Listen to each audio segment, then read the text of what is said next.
Guys, good morning সবাইকে। বিজে মল্লিকা ব্লগে তোমাদেরকে অনেক অনেক স্বাগত জানাই। আজকে সকাল সকালে ব্লগটা স্টার্ট করে দিয়েছি, কারণ সকালের অনেক কাজকর্ম আছে যেগুলো আমি তোমাদেরকে দেখাবো। তো চলো, এই যে দেখতেই পাচ্ছ আমাদের বাড়ির মুরগিগুলো। ওই রে, কোথায় গেলি? ওই যে দেখো, বাড়ির মুরগিগুলো এখনও বাইরে যেতে পারেনি, কারণ আমি এখনও দরজা খুলিনি।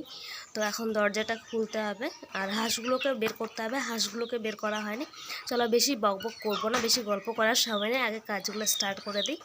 তো চলো, সঙ্গে থেকো আর দেখতে থাকো ভিডিওটি। আশা করি তোমাদের ভালো লাগবে।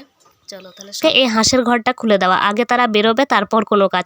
তো দেখতেই পাচ্ছ, সেই রকমই হাঁসের ঘরটা খুলে দিলাম। আর এইদিকে ভাস্তি আর আমি ঘুমিয়েছিলাম রাতে, যেহেতু আমি একা তো থাকতে পারবো না, তো সেই কারণে ভাস্তিকে ডেকে নিয়েছিলাম। তো দুজন একসাথে শুয়েছিলাম আজকে। আর এইদিকে আমি মুরগিগুলোকেও খেতে দিয়ে দিয়েছি। সকালবেলা তারা পেট পুজো না করলে বাড়ি থেকে বেরোবেই না, তো সেই কারণে তাদের পেট পুজোটা আগে করিয়ে দিলাম। থেকে বেশ কুয়াশা, সকাল থেকে একেবারে বেশ কুয়াশা। দেখতে পাচ্ছ চারিদিকে কেমন কুয়াশায় লাগছে দেখে। আর কুয়াশায় যেন টিনের থেকে মনে হচ্ছে বৃষ্টি হয়েছে রাতে, ওইভাবে জল পড়ছে, টপ টপ করে জল পড়ছে। দেখবে দাঁড়াও, তোমাদেরকে টিনটা পুরো ভিজে গেছে, এতটা শীত পড়ছে। তো চলো, মুরগিগুলো খেতে থাকুক, আমি বাইরেটা ঝাড় দিয়ে নিই আগে। আর হাঁসগুলো তো বেরিয়ে চলে গেল। বাড়ির মুরগিগুলো পেট পুজো না করলে বাইরে বেরোতে চায় না, তাই আগে পেট পুজো করে নিল। তারপর দেখো এক এক করে বাইরে বেরোচ্ছে। আর বাইরের কুয়াশাটা দেখতেই পাচ্ছ ঠিক কতখানি কুয়াশা পড়েছে। আর এই মুরগিটা জানি না কি করছিল এখানে। আর এইদিকে দেখো, আমি ছায়াটায় সমস্ত কিছু তুলে নিচ্ছি। আমাদের রান্নাঘরটা যেহেতু বাইরের দিকে, তো বাইরে ঝাড়ঝাঁটা থেকে শুরু করে সমস্ত কিছু বাইরেরটা আগে সেরে নিয়ে তারপর ঘরের দিকে কাজগুলো করা হয়। তো বাইরেরটা কমপ্লিট করে নিচ্ছি আগে, তারপরে ঘরের দিকে আংনা থেকে শুরু করে বারান্দা সমস্ত কিছু আবার সেইগুলো পরিষ্কার করতে হবে, বা ওইদিকে ঝাড়ঝাঁটা সমস্ত কিছু করতে হবে। তো চলো, বেশি বকবক করবো না, কাজগুলো আগে করি।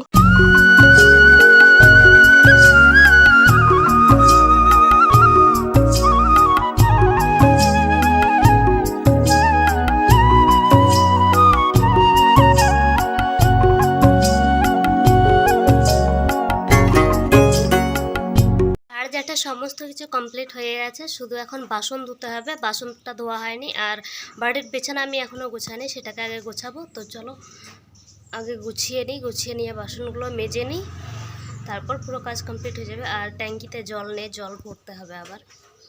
তো সেগুলো আগে করে নিই, তারপর তোমাদের সাথে আবার গল্প করবো।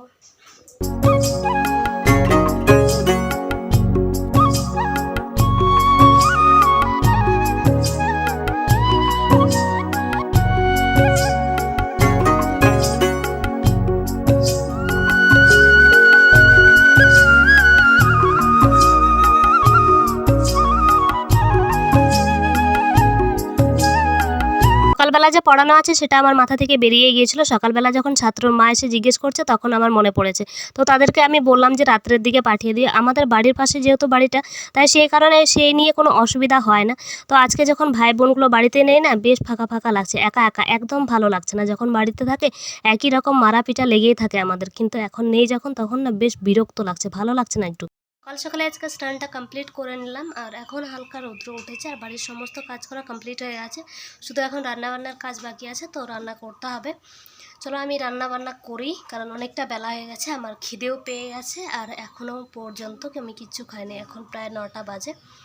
তো জামা কাপড় সমস্ত কিছু ধুয়ে একেবারে স্নানটা কমপ্লিট করে নিলাম, তাহলে আর কোনো ঝামেলা থাকলো না। এখন শুধু রান্নাটা করে তারপর খাওয়া দাওয়ার পালা। তো চলো তাহলে আমি রান্না বান্নাটা শুরু করে দিই তোমাদের সাথে।